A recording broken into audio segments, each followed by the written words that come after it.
بھی صحیح ہے نا؟ پہلا کلمہ طیب طیب میرے پاک. جی یہ اس سے ریلیٹ نہیں کرتا. تو اب قرآن میں اگر ہم دیکھیں نا تو خبیث اور طیب جہاں جہاں بھی آئے ہیں نا وہ اکٹھے وہ اس طرح سے آئے ہیں. ایک تو مال اور کھانے کے حوالے سے آئے ہیں کہ وَلَا تَتَبَدَّلُوا الْخَبِيثَ بِالطَّيِّبِ کہ خبیث کو طیب کے ساتھ مت بدلو, یعنی خراب مال کو اچھے مال سے مت بدلو, خراب کھانے کو اچھے کھانے سے مت بدلو, خراب چیز کو اچھے چیز سے مت بدلو. ٹھیک ہے, تو اس میں مال کام سب چیزیں. اسی طرح اعمال کے حوالے سے آیا ہے کہ حتی یمیز الخبیث من الطیب, سورہ آل عمران میں آتا ہے جب تک کہ اللہ سبحانہ تعالیٰ چھانٹ نہ دے طیب اور خبیث کو, یعنی مومن اور کافر کو اللہ تعالیٰ جب تک ممیز نہ کر دے, چھانٹ نہ دے.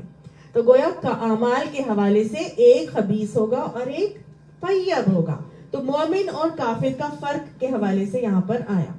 تیسرا آتا ہے کلام کے حوالے سے, جو بھی آپ لوگ بات کر رہے تھے سورہ ابراہیم میں کلمہ طیبہ اور کلمہ خبیثہ کے مثال اللہ سبحانہ تعالیٰ نے دی ہے.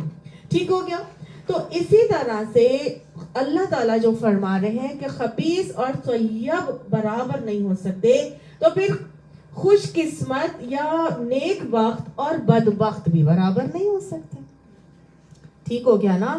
جو طیب ہوگا, خوش نصیب ہوگا, وہ کیا ہوگا؟ پاک ہوگا, وہ پاکیزہ ہوگا, اس کا کھانا بھی پاکیزہ ہوگا, اس کے اعمال بھی پاکیزہ ہوں گے, اس کے ساتھی بھی پاکیزہ ہوں گے, اس کا کلام بھی پاکیزہ ہوگا. تو گویا اس سے ہر ایسوسیٹڈ ہر چیز کیا ہوگی؟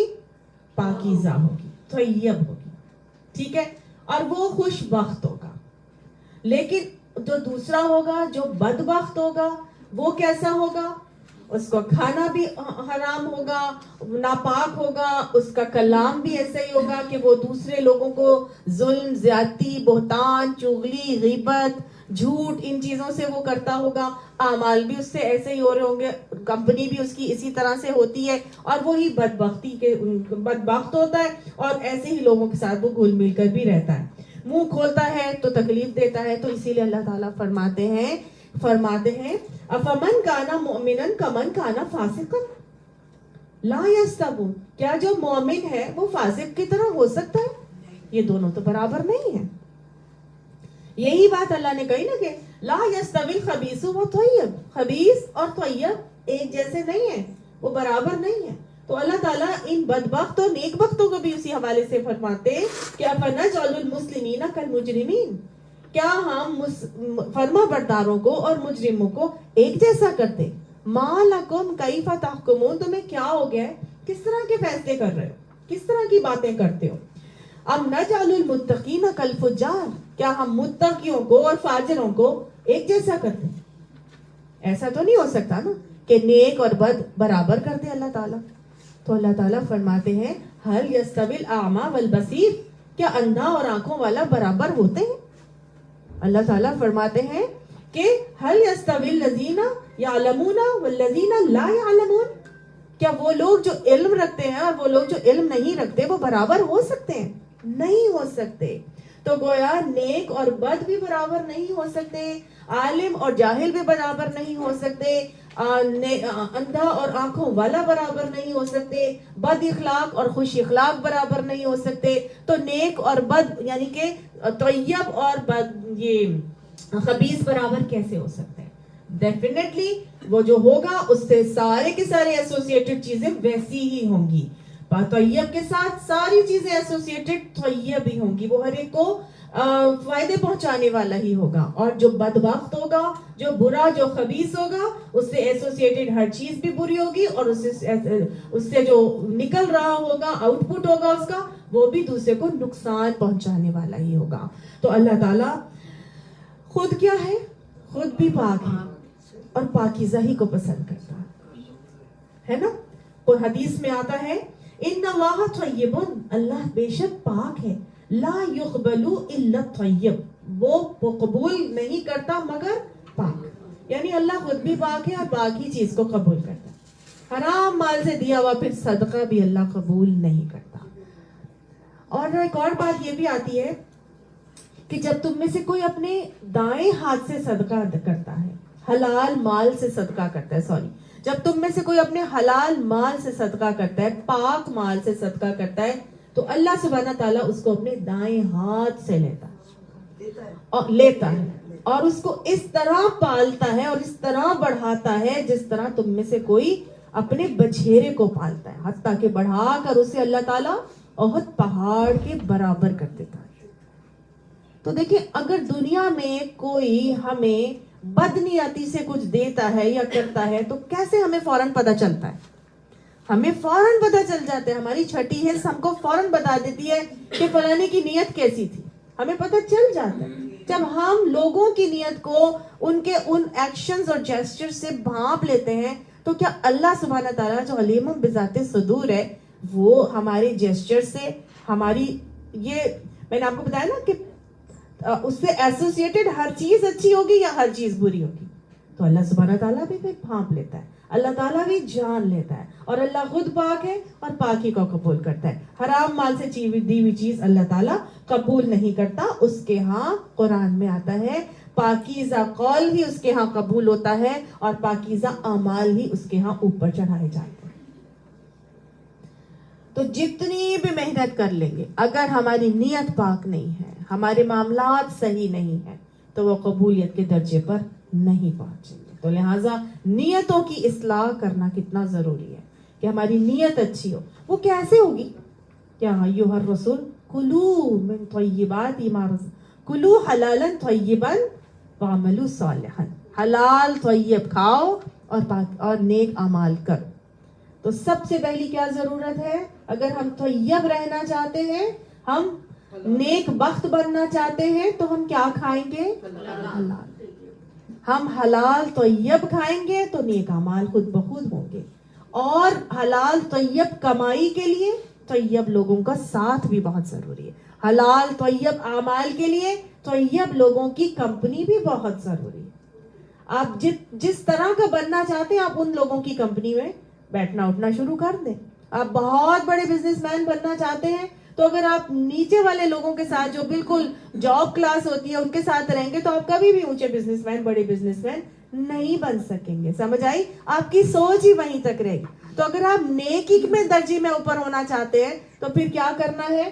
نیک لوگوں کا ساتھ پکڑنا ہے۔ صحیح ہے نا؟ تو اتنا آسان ہے، یہ تو خربوزے کو دیکھ کر خربوزہ رنگ پکڑتا ہے۔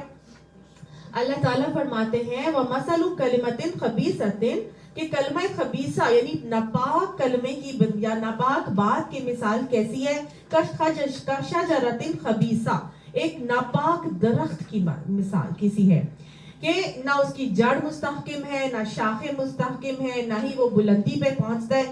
اجتثت من فوق الارض ما لها من قرار، کہ زمین کے اوپر ہی اوپر رہتا ہے اور کسی وقت بھی اکھاڑ کر اس کو پھینک دیا جاتا ہے، اس کو کوئی قرار، کوئی ثبات نہیں ہے، جو کلمہ خبیثہ کی مثال ہے۔ ناپاک کلمے، بری باتیں، ٹھیک، یا وہ کلمہ طیبہ کیا ہے؟ پاک کلمہ جس میں ہم صرف اور صرف اللہ کی وحدانیت کا، اللہ کی معبود ہونے کا اقرار کرتے ہیں۔ تو کلمہ طیبہ کی مثال اور کلمہ خبیثہ کی مثال، ادر دین اللہ، لا الہ الا اللہ جو کلمے ہوں گے وہ کیا ہوں گے؟ کلمہ خبیثہ، یعنی اللہ کو معبود بنانے کے بجائے اگر کسی اور کو معبود بنایا جائے تو وہ سارے کے سارے عقیدے میں بگاڑ ہے، اور وہ ان کے ان عقائد کی نہ کوئی استحکام ہے، نہ کوئی ثبات ہے، نہ کوئی ان کے اندر بلندی آئے گی، بلکہ کیا ہے؟ اس کو کوئی قرار نہیں ہے، وہ کسی وقت بھی اکھاڑ کے پھینک دیا جائے، تو اللہ کے نزدیک اس کی کوئی مثال، مطلب کوئی برکت نہیں ہے۔ تو برکت پھر کس میں ہے؟ طیب چیز، طیب میں ہی ہمیں برکت ملتی ہے، اور جنت بھی اللہ تعالیٰ نے طیب لوگوں کے لیے ہی بنائی ہے، پاکیزہ لوگوں کے لیے ہے، کہ جس نے دنیا میں طہارت اختیار کر لی اس کے لیے اللہ تعالیٰ جنت کا راستہ آسان کریں گے، اور جو دنیا میں خبیثوں کے ساتھ رہا، خبیث بن کے رہا، ناپاکی کی زندگی گزاری، یا عقائد میں ہوئے، مال میں ہوئے، اعمال میں ہوئے، یا آپ کہہ لیجئے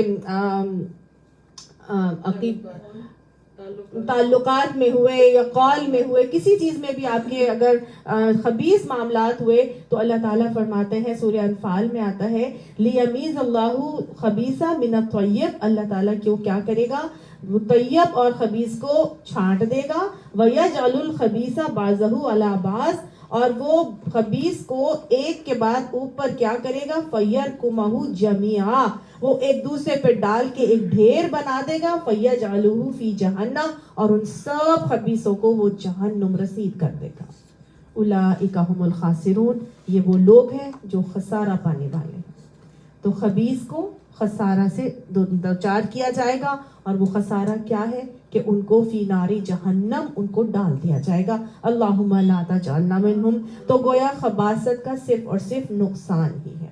ایک تو یہ کہ اعمال سارے ضائع ہو جائیں گے، اللہ کے ہاں کوئی قبولیت نہیں ہوگی، اور دوسرا یہ کہ ان پر اللہ کا غضب ہوگا اور وہ سب کے سب جہنم رسید کر دیے جائیں گے۔ اللہ تعالیٰ فرماتے ہیں کہ لا یستوی الخبیث والطیب، کہ خبیث اور طیب تو برابر نہیں ہے، ٹھیک ہے۔ وَلَوْ أَعْجَبَكَ کثرۃ الخبیث، چاہے تمہیں خبیث کی کثرت ہی کتنی ہی اچھی کیوں نہ لگ رہی ہو، اس کا مطلب یہ ہے کہ خبیث کی کثرت ہوگی۔ صحیح، اللہ نے شروع سے ہی وارن کر دیا، خبیث خبیث ہے، طیب طیب ہے۔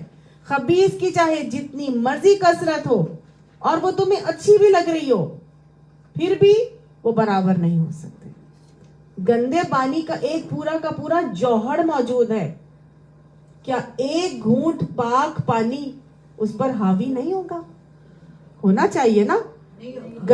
گندے پانی کا جوہر موجود ہے، اتنا زیادہ ہے، اس کی کمپیریٹیولی اگر آپ دوسری ہینڈ پر آپ کے پاس صرف ایک گھونٹ پاک پانی کا پڑا ہوا ہے تو کیا آپ گندے جوہر سے پیٹ بھر کے پیئیں گے؟ آپ کہیں گے صاف پانی، پاک پانی ایک گھونٹ بھی ہے تو وہ دے دو۔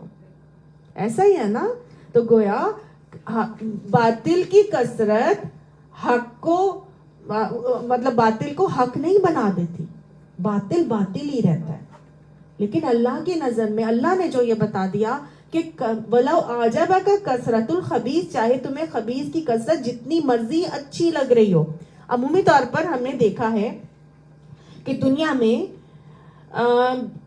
بہت زیادہ غلط کام ہوتے ہیں اور برائی کی طرف اٹریکشن بھی ہوتی ہے، اور زیادہ تر لوگ جو ہے نا وہ غلط کام کو کر بھی رہے ہیں اور اس کو اپریشیٹ بھی کیا جا رہا ہے۔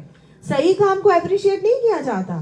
چھوٹی سی مثال دیتی ہوں آپ کو، آپ فیس بک وغیرہ اٹھاتے ہیں، جو آپ کی ریلز چل رہی ہوتی ہیں یا جو ویڈیوز آ رہی ہوتی ہیں، بے انتہا فضول جو کنٹینٹ ہوتا ہے نا اس کو سب دیکھ رہے ہوتے ہیں، اور کوئی اچھی بات کوئی آگے سے بول دے تو اس کو کوئی نہیں سن رہا ہوتا، نہ دیکھ رہا ہوتا ہے نا۔ سب کے سب کیا چیز دیکھ رہے ہوتے ہیں؟ فضول سے فضول، واہیات سے واہیات، فحش سے فحش چیز بھی سب دیکھتے ہیں۔ باطل کی کثرت ہے نا، سب لوگ اس کو اٹریکٹ بھی ہوتے ہیں، اس کے فین فالوئنگ بھی بہت زیادہ ہو جاتی ہے، جبکہ جو اچھی چیز ہوتی ہے، اس اچھے کنٹینٹ ہوتے ہیں، اس کو کوئی دیکھتا ہی نہیں ہے۔ تو اس کا کیا مطلب ہے کہ اچھے کنٹینٹ کیا ان کو اگر ان کی فین فالوئنگ نہیں ہے تو وہ کیا غلط ہے؟ اور جن کی فین فالوئنگ بہت زیادہ ہے کیا وہ صحیح ہے؟ نہیں۔ فین فالوئنگ سے کوئی فرق نہیں پڑتا اللہ کی نظر میں۔ اللہ کی نظر میں دونوں برابر نہیں ہے، غلط غلط ہے، صحیح صحیح ہے، خبیث خبیث ہے، طیب طیب ہے، چاہے خبیث جتنا مرضی زیادہ ہو۔ ہم کہتے ہیں میجورٹی از اتھارٹی، زبان خلق کو نکار خدا سمجھو۔ بھئی سب وہ دیکھ رہے ہیں، سب وہ کر رہے ہیں تو وہی ٹھیک ہوگا؟ نہیں، اللہ نے کہا کہ نہیں، یہ برابر نہیں ہو سکتا۔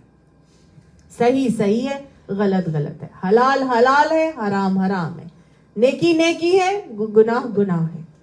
چاہے گناہ کی جتنی مرضی کثرت ہو جائے، گناہ کبھی بھی کثرت کی وجہ سے نیکی نہیں بن سکتا۔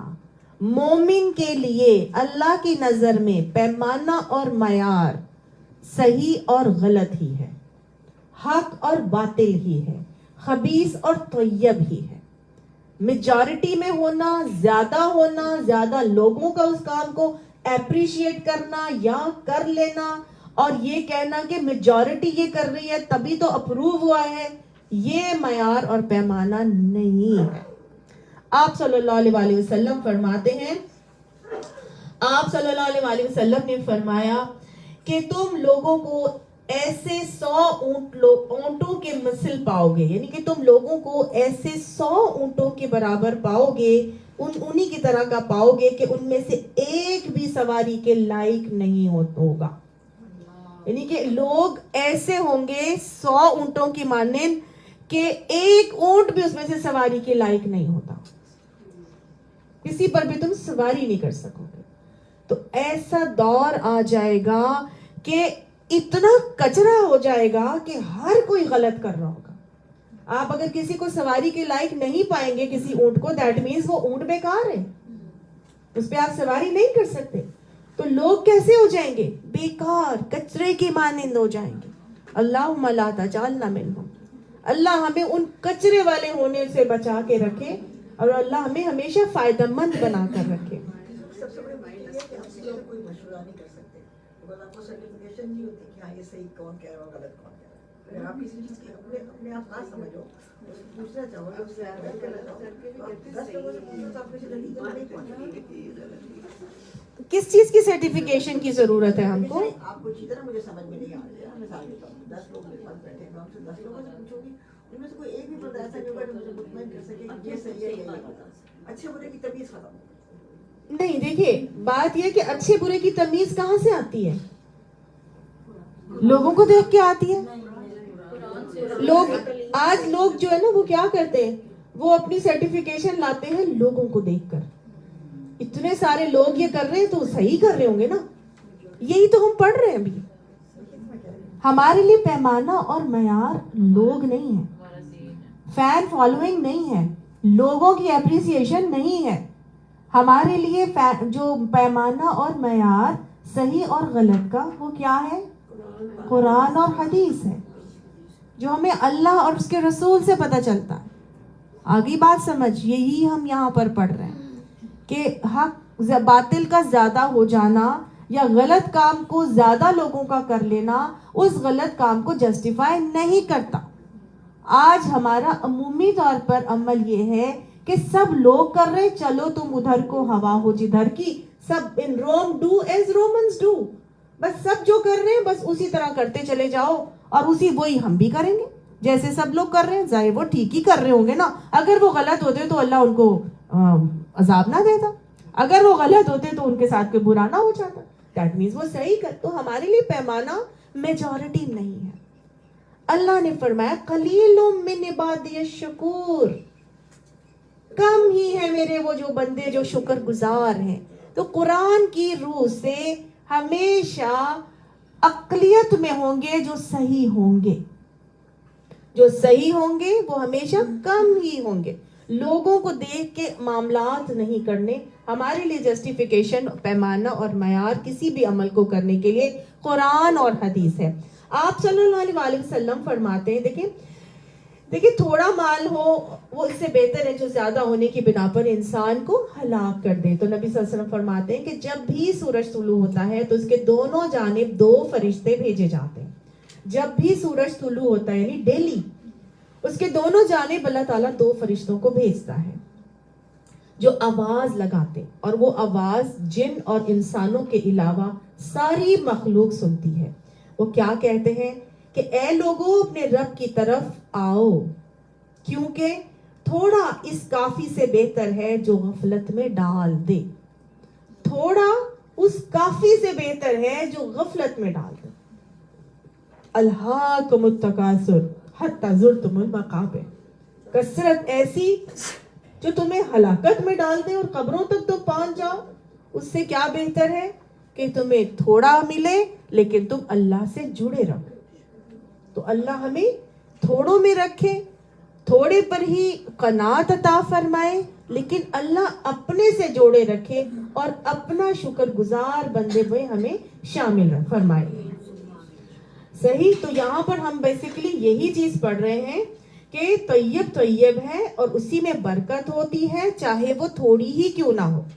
ناپاک خبیث بہرحال ناپاک ہوگا اور اس میں کوئی برکت نہیں ہوگی، چاہے خبیث کی کثرت جتنی ہی زیادہ ہو۔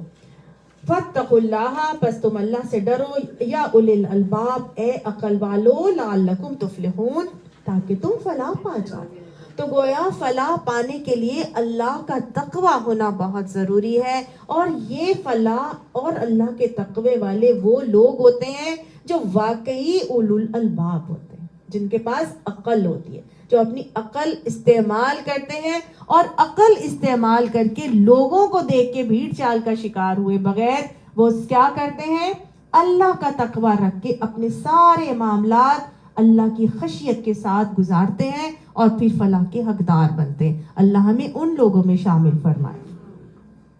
یا ایھا الذین آمنو، اے لوگوں جو ایمان لائے ہو۔ پہلے بھی بار بار پڑھا کہ جب بھی آمنو سے مخاطب کر کے اللہ سبحانہ تعالیٰ کسی آیت کو شروع کرتے ہیں تو بہت اہم جو ہے وہ حکم آ رہا ہوتا ہے۔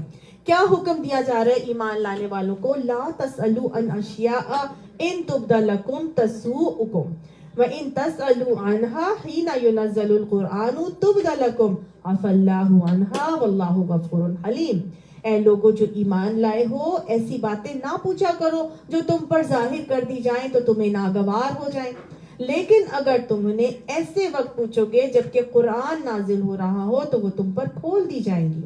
اب تک جو کچھ تم نے کیا اسے اللہ نے معاف کر دیا، وہ درگزر کرنے والا اور بردبار ہے۔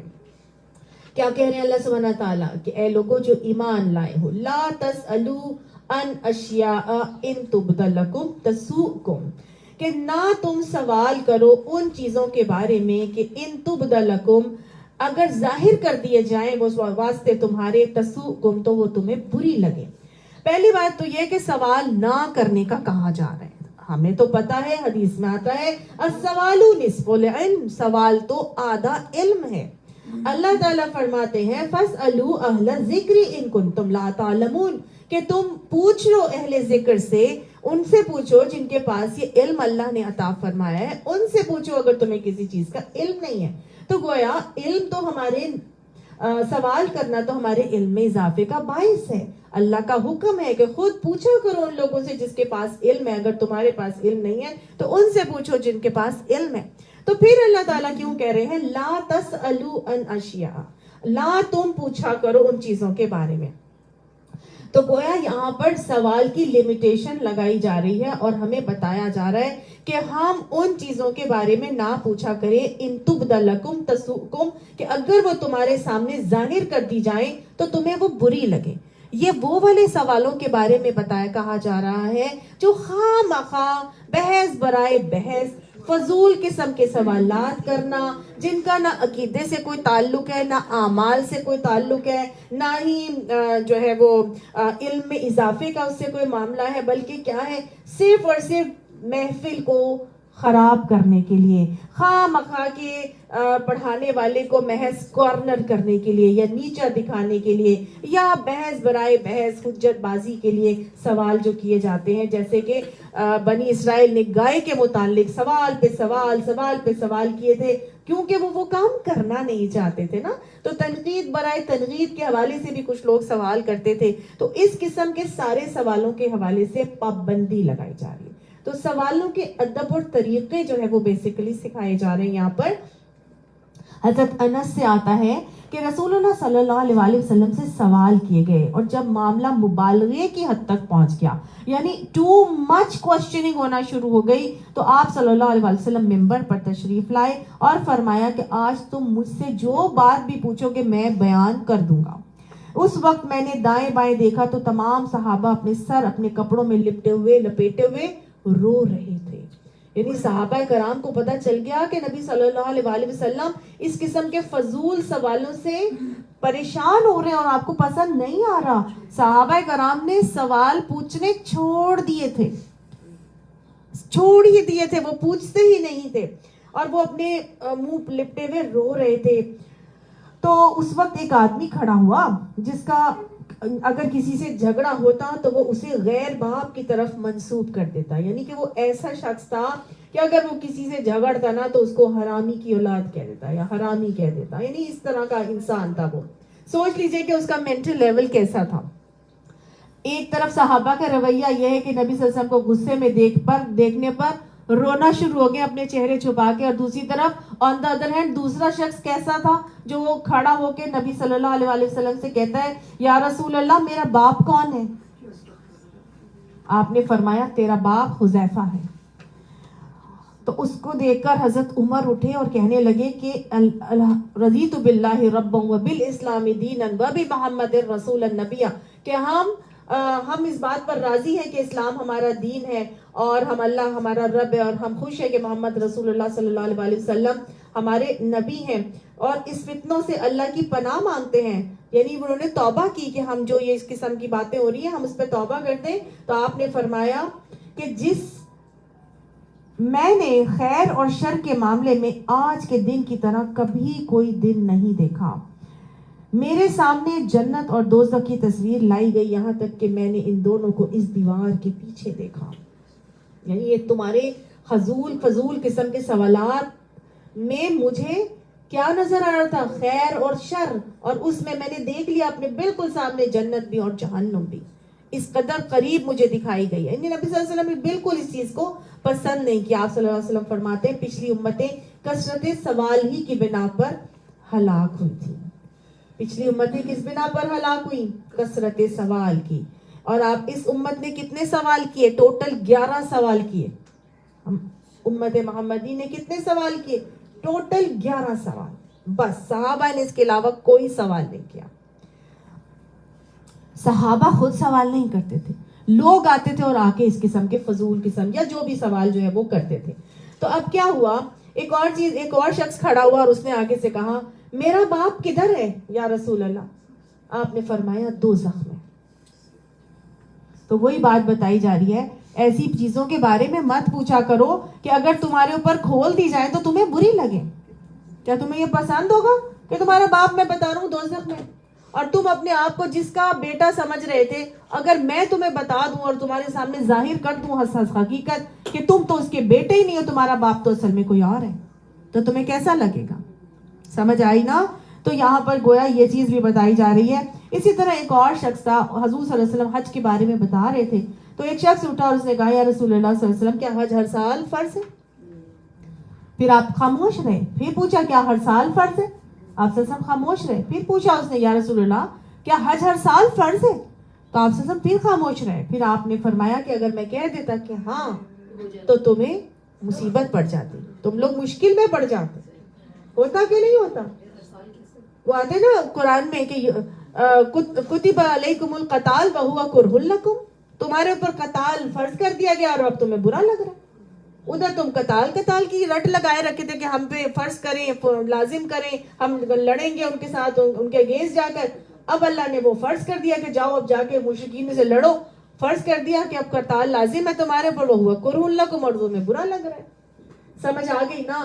تو یہاں اللہ سبحانہ تعالیٰ کو یہی بات بتا رہے ہیں کہ ایسی چیزوں کے بارے میں نہیں پوچھا کرو کہ اگر تمہارے لیے وہ کھول دی جائیں تو وہ تمہیں بری لگے. اسی طرح سے کہ کسی ایک شخص نے پوچھا کہ حضرت موسیٰ علیہ السلام کی والدہ کا نام کیا تھا, نوح علیہ السلام کی بیوی کا نام کیا تھا, یا اس وقت ان کی عمر کیا تھی, ان کی بیوی کی کیا عمر تھی, یا کون.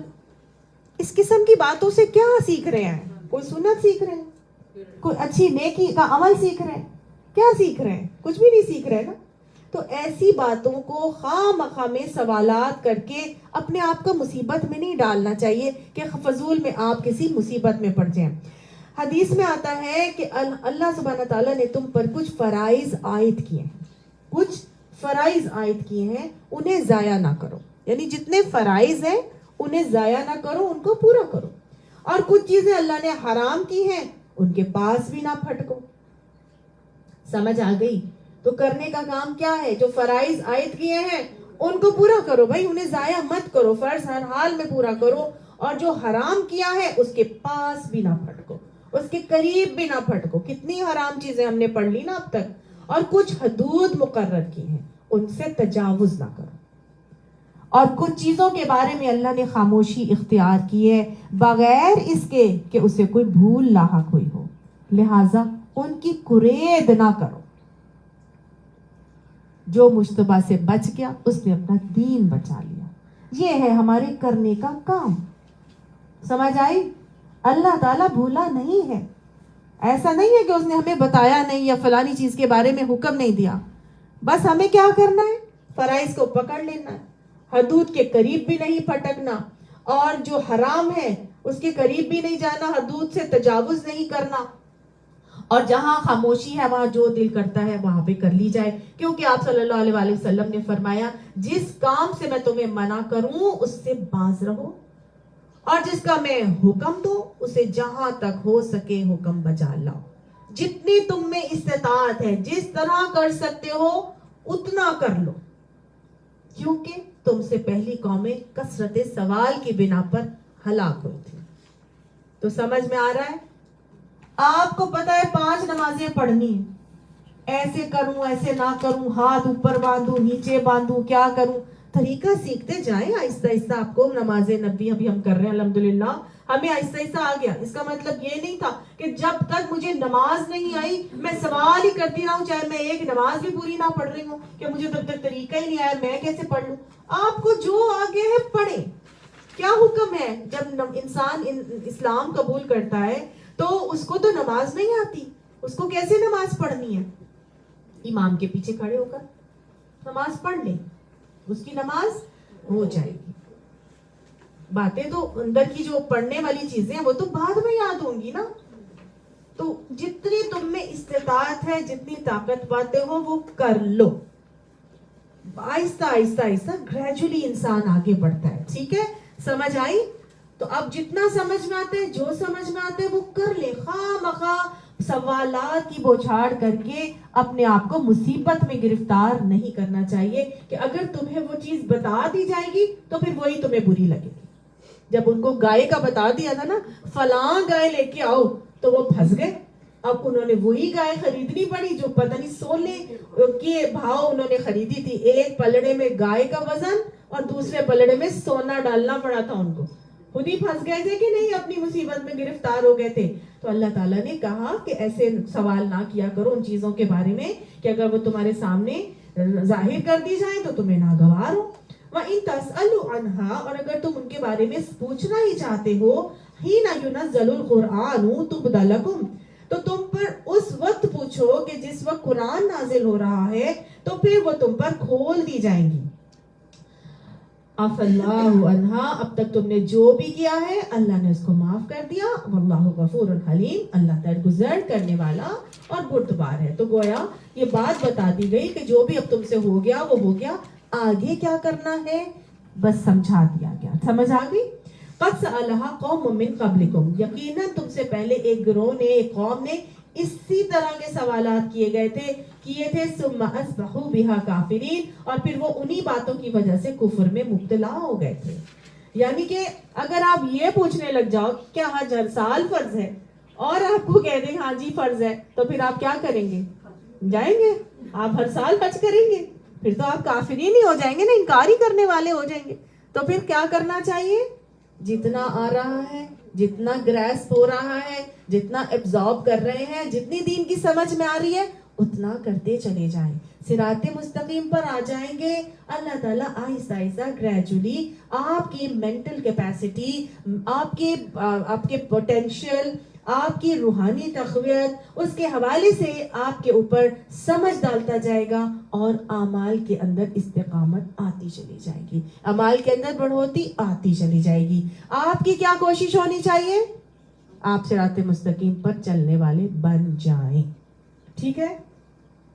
اب اللہ تعالیٰ فرماتے ہیں کچھ ایسے اعمال تھے جو مشرکین مکہ کے اندر رائج تھے اور انہوں نے وہ معاملات کر لیے تھے۔ صرف یہ مشرکین مکہ ہی نہیں کر رہے، آج ہم بھی بالکل انہی کی ڈگر پہ چلتے ہوئے اسی قسم کے معاملات کرتے ہوئے نظر آتے ہیں۔ اللہ تعالیٰ فرماتے ہیں ما جعل اللہ من بحیرۃ، اللہ نے نہیں بنایا کوئی بحیرہ، ولا سائبہ اور نہ سائبہ، ولا وسیلہ اور نہ وسیلہ، ولا حام اور نہ ہی کوئی حام۔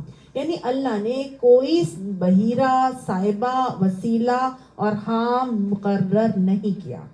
وَلَكِنَّ الَّذِينَ كَفَرُوا، اور وہ لوگ جنہوں نے کفر کیا ہے، يَفْتَرُونَ عَلَى اللَّهِ الْكَذِبَ، وہ تو اللہ پر جھوٹ گھڑ رہے ہیں یہ بات کہہ کر.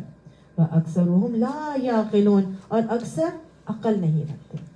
گویا اللہ سبحانہ تعالیٰ نے ایک ان کی غلط روی کو انڈیکیٹ کیا ہے، ہائی لائٹ کیا ہے، اور یہ بتایا ہے کہ ایسا وہ کام یا ایسی وہ بات جو اللہ نے مقرر نہیں کی، خود سے خود کوئی مقرر کر رہے ہوں، وہ کیا عمل ہوگا؟ وہ اللہ پر جھوٹ گھڑنے کا عمل ہوگا. اور یہی وہ جھوٹ گھڑنے کا اللہ پر عمل تھا کہ انہوں نے کیا کیا تھا؟ ایک کام خود کر دیا اور کہہ دیا کہ یہ اللہ نے مقرر کیا ہے. وہ کون سا عمل تھا؟ کہ انہوں نے کچھ جانوروں کو چن لیا اور ان کے کچھ نام رکھ دیے، بحیرہ، صائبہ، وسیلہ اور حام. یہ بحیرہ کیا تھا؟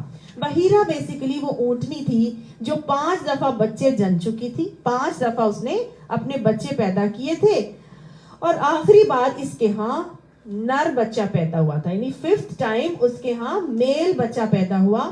اس کا کان چیر کر اس اونٹنی کو جو 5 دفعہ اپنے بچے پیدا کر چکی ہے، اور لاسٹ ٹائم 5th ٹائم اس کا بیٹا نر اس نے پیدا کیا، تو اس اونٹنی کو کان چیر کر آزاد چھوڑ دیتے تھے. کہاں پر؟ آستانوں پہ، درباروں پہ. سمجھ آ گئی؟ آزاد چھوڑنے کے بعد کیا کرتے تھے؟ نہ ان کا دودھ دھوتے تھے، اور نہ ہی ان سے اپنا کوئی کام کرتے تھے، نہ ان کو کوئی سواری کے لیے استعمال کیا جاتا تھا، نہ ہی ان کو ذبح کیا جاتا تھا. سمجھ آئی؟ اور نہ ہی ان کی اون اتار کے استعمال میں لائی جاتی تھی. اسے حق ہوتا تھا کہ وہ جس کھیت میں چاہے چلی جائے، چرائے، جس گھاٹ سے چاہے پانی پیے، لوگوں کے کھیت خراب کرتی پھرے، جو مرضی کرے، اس کے کان چیر کر اس کو بحیرہ بنا کے اس کو چھوڑ دیا جاتا تھا. اللہ نے جانور ہماری خدمت کے لیے بنائے ہیں، ہے نا؟ جو جس چیز کے لیے اللہ تعالیٰ نے بنایا ہے اس سے وہی کام لینا چاہیے. اگر ہم یہ کام نہیں کر رہے تو یہ کون سی چیز کا عمل ہے جو ہم کر رہے ہیں؟ یہ شیطان نے جو اللہ تعالیٰ سے کہا تھا نا کہ میں ان کو حکم دوں گا اور وہ جانوروں کے کان پھاڑیں گے اور وہ جانوروں کے کان چیریں گے. شیطان حکم دیتا ہے کہ اللہ کی بنائی ہوئی خلقت کو سے وہ کام نہ لیا جائے بلکہ اس سے دوسرا کام لیا جائے. یہ شیطان کا حکم ہے، اور یہی وہ لوگوں کے دماغوں میں ڈالتا کہ بس اب یہ جو اونٹنی ہے یہ تو بحیرہ بن گئی ہے اور اس کو تم آستانوں پہ چھوڑ دو، وہ جس مقصد کے لیے اس کو بنایا تھا وہ کام اس سے نہیں لینا، بلکہ کیا ہوگا؟ یہ بس آزاد پھرتی رہے گی، چرتی رہے گی، چگتی رہے گی. بھائی کیوں؟ دوسرا کیا معاملہ تھا؟ دوسرا تھا صائبہ. صائبہ اس اونٹنی یا اونٹ کو کہتے تھے جس سے کسی منت کے پورا ہونے پر، یا کسی بیماری سے شفا پانے، یا کسی خطرے سے بچ جانے کے طور پر بطور شکرانے کے سپرد کر دیا گیا ہو. یعنی کہ اگر میں شفا پا گئی، اگر میں منت میری پوری ہو گئی، تو میں ایک اونٹ جو ہے یا اونٹنی اس آستانے پر وقف کر دوں گی. سمجھ آ گئی؟ یہ کیا تھا؟ یہ تھا صائبہ. نیز جس اونٹنی نے 10 مرتبہ بچے دیے ہوں اور ہر بار وہ مادہ ہی جنتی ہو، یعنی 10 بار بچے ہوئے اور ہر دفعہ اس کی فیمیل ہی ہوئی ہو، اسے بھی آزاد چھوڑ دیا جاتا تھا. وسیلہ وہ تھا بکری کا پہلا بچہ اگر نر ہوتا. وسیلہ کیا تھا؟ بکری کا بچہ. اگر پہلا بچہ نر ہوتا تھا تو وہ خداؤں کے نام پر ذبح کر دیا جاتا تھا، یہ وسیلہ تھا. اور اگر وہ پہلی بار مادہ جنتی تو اسے اپنے لیے رکھ لیا جاتا. لیکن اگر نر اور مادہ ایک ساتھ پیدا ہوتے تو نر کو ذبح کرنے کے بجائے یوں ہی خدا کے ناموں پر چھوڑ دیا جاتا تھا، اور اس کا نام وسیلہ تھا. آگی بات سمجھ؟ یعنی اگر ٹوئنز پیدا ہوئے، بکری کے 2 بچے ہوئے، ایک میل اور ایک فیمیل، تو کیا کرتے تھے؟ جو نر ہوتا تھا اس کو وہاں پر آستانوں پر چھوڑ دیا جاتا تھا، اور اس کو کہتے تھے وہ لوگ وسیلہ. بکری پہلے اونٹ اور اونٹنی تھے، اب بکری ہے. ہم اگر کسی اونٹ کا پوتا سواری دینے کے قابل ہو جاتا، یعنی اونٹ ہے، اس کا ایک بچہ ہوا، اس کا مزید بچہ ہوا، تو اونٹ کا پوتا اگر اتنا بڑا ہو جاتا کہ سواری دینے کے قابل ہو جاتا تو اس بوڑھے اونٹ کو یعنی دادا اونٹ کو کیا کیا جاتا تھا؟ آزاد چھوڑ دیا جاتا کہ بس اس سے اب ہم کوئی کام نہیں لیں گے. وہ تھا حام. سمجھ آ گئی؟ دادا اونٹ. اس کے علاوہ اگر کسی اونٹ کے نطفے سے 10 بچے پیدا ہو جاتے تھے تو اسے بھی آزادی مل جاتی. اس کو وہ کیا کہتے تھے؟ یہ حام ہے, اس کے 10 بچے اس نے پیدا کر چکا ہے تو اب اس سے کوئی کام نہیں لیا جائے گا. کیا فضول قسم کی باتیں تھی. اور یہ کہتے تھے کہ یہ اللہ نے مقرر کیا. بچہ تو اونٹنی ہوتا ہے وہ. آج اونٹ کے نطفے سے ہوتے تھے نا, اس کو بھی حام ہی کہتے تھے. اس کو ہی تو جو ہاں جی, اگر بوڑھے اونٹ کو آزاد چھوڑتے تھے, اگر کسی اونٹ کے نطفے سے 10 بچے پیدا ہوتے تھے تو اس اونٹ کو بھی جو ہے نا وہ آزادی دے دی جاتی تھی. یعنی کہ باپ اونٹ اگر اس کے نطفے سے 10 بچے پیدا ہو گئے ہیں تو وہ بھی آزاد چھوڑ دیا جاتا تھا اس اونٹ کو, باپ اونٹ کو, اور وہ حام تھا. ٹھیک ہو گیا. تو یہ بیسیکلی کیا ہے؟ یہ ایک مائنڈ سیٹ ہے. یہ ایک مائنڈ سیٹ ہے. خواہ مخواہ میں اپنی طرف سے احکامات بنا لینا اور خواہ مخواہ میں ان کو اللہ کی طرف منسوب کر لینا. آج ہمارے ملک میں یا ہماری امت کے اندر, ہمارے اس دنیا میں بھی اسی طرح کے معاملات ہوتے ہوئے ہمیں نظر آتے. آپ کو اس میں محرم الحرام میں وہ جو ذوالجناح کا گھوڑا نظر آتا ہے, وہ کیا ہے؟ کیا وہ اللہ کی طرف سے مقرر کردہ ہے؟ وہ ایک شبیہ بنائی ہے انہوں نے, جو بھی کیا ہے, لیکن اس سے وہ کوئی کام نہیں لیتے. اسے کیا کرتے ہیں؟ اپنے پالتے ہیں, کھلاتے ہیں, پلاتے ہیں, بس اس کو بس کھلا کے موٹا کرتے ہیں. وہ چند دنوں میں اس کو نکالتے ہیں اور وہ ان کے گھر میں کھڑا ہوتا ہے. ہماری امی کے گھر کے پاس میں ایک گھر تھا, انہوں نے باقاعدہ بیسمنٹ بنائی ہوئی تھی اور وہاں پہ وہ گھوڑے کو پالا کرتے تھے. اور جب محرم کا ٹائم آتا تھا تو اس گھوڑے کو اس سے پہلے تھوڑا بہت چلا پھرا کے لا کے ادھر ہی بانٹ دیتے تھے اور محرم کے دنوں میں اس کو ذوالجناح بنا کے نکالا جاتا تھا. کیا یہ اللہ کا حکم ہے؟ یہ شیطان کا وسوسہ ہے جو اس نے بیچ میں ڈالا, اور وہ کیا کان ہی چیر دیے نا, کسی کے نام پہ وقف ہی کر دیا نا. آج کیا ہوتا ہے؟ آج شیطان ہمارے دماغوں میں ڈالتا ہے اور ہم اپنے بچے جا کے درباروں پہ وقف کر کے آ جاتے ہیں. وہ جو شدولے شاہ کے چوہے ہیں وہ وہاں جا کے وقف کر کے آتے ہیں لوگ, کے نہیں آتے, اور کہا جاتا ہے یہ ان کی کرامت ہے, اور وہاں پر جو ہے یہ پلوٹھی کا بچہ ہے, اگر وہ ہمیں مل جائے گا تو ہم وہاں پہ جا کے ان کو دربار پہ دے آئیں گے. کرتے ہیں لوگ, کرتے ہیں. اور کیا یہ خواہ مخواہ میں اپنے عقائد اور عقیدے بنا لینا اور کہنا کہ یہ جی اس کا ثواب ہے یا اس کا گناہ ہے. تو یہ سب کیا ہے؟ یہ اللہ پر افطرا باندھنا, اللہ پر جھوٹ گڑنے کے معاملات ہیں. اللہ تعالیٰ فرماتے ہیں اکثرهم لا یعقلون, اکثر کو عقل ہی نہیں ہے. عقل کرو بھائی, اولو الالباب بنو.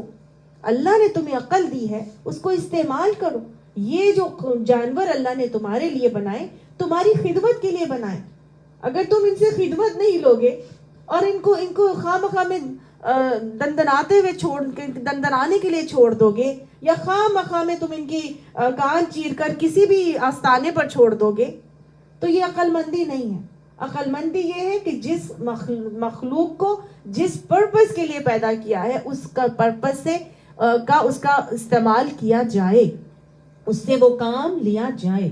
یہی چیز اگر ہم دیکھتے ہیں تو آج گھر میں بیٹھ کے مرد کام کر رہے ہیں, عورتیں باہر جا کے کام کر رہی ہیں. اللہ نے عورت کو گھر میں بیٹھنے کے لیے بنایا تھا اور مرد کو باہر کے کاموں کی ذمہ داری دی تھی.